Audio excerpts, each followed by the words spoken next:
Hi friends, ఎలా ఉన్నారు? Firstly welcome to my channel. ఈరోజు రెసిపీ వచ్చేసి చికెన్ పులుసు. దీనికి మనం సన్నగా తరిగి పెట్టుకున్న ఉల్లిగడ్డలు మరియు టమాటా ముక్కలు ముందుగానే కట్ చేసి పెట్టుకోవాలి. తర్వాత మనం మార్కెట్ నుంచి తెచ్చుకున్న ఫ్రెష్ చికెన్ని ఫస్ట్ మంచిగా మనం వాష్ చేసుకొని 1 స్పూన్ పసుపు, 2 స్పూన్ల కారం, అలాగే మనం ఇంట్లో ఫ్రెష్గా గ్రైండ్ చేసుకున్న అల్లం వెల్లుల్లి పేస్ట్, మసాలా 1 స్పూన్,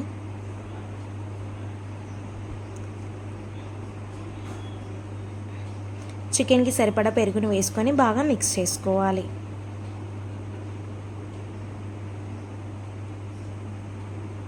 అవసరమైతే మనం నిమ్మరసాన్ని కూడా యాడ్ చేసుకోవచ్చు. అలాగే చికెన్కి సరిపడా సాల్ట్ని వేసుకొని బాగా మిక్స్ చేసుకోవాలి. ఇలా మిక్స్ చేసిన దాన్ని ఒక అరగంట పాటు డీప్ ఫ్రిడ్జ్లో మనం పెట్టుకోవాలి. తర్వాత స్టవ్ ఆన్ చేసుకొని గిన్నె పెట్టుకొని అది హీట్ అయ్యాక దాంట్లోకి చికెన్కి సరిపడా ఆయిల్ మనం దాంట్లో పోసుకోవాలి. ఆయిల్ హీట్ అయ్యాక మనం ఫస్ట్లీ కట్ చేసుకున్న టమాటో పీసెస్ని వేసుకొని బాగా ఫ్రై చేసుకోవాలి. అలా ఫ్రై అయిన టమాటోస్ని మనం మిక్సీ జార్లోకి టర్న్ చేసుకోవాలి.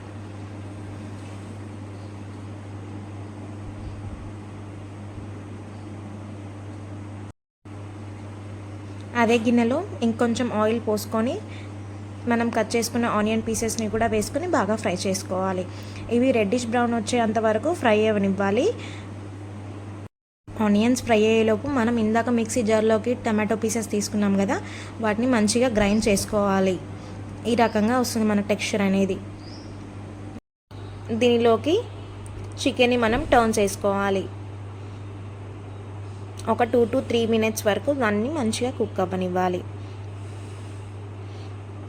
హై ఫ్లేమ్లో పెట్టుకొని మాత్రమే మనం దీన్ని ఉడికించుకోవాలి. ఒక 2 to 3 మినిట్స్ మాత్రమే.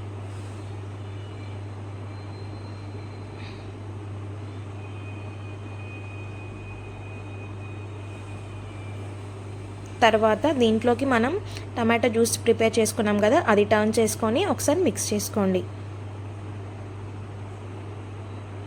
ఒక 5 to 10 మినిట్స్ మూత పెట్టుకొని దాని అలా లీవ్ చేయండి. తర్వాత కొత్తిమీరతో గార్లిష్ చేసుకుంటే కంప్లీట్ అయిపోయినట్టే. లాస్ట్లో ఫైనల్గా మసాలా అనేది యాడ్ చేసుకుంటే చికెన్ పులుసు అనేది చాలా టేస్టీ ఉంటుంది.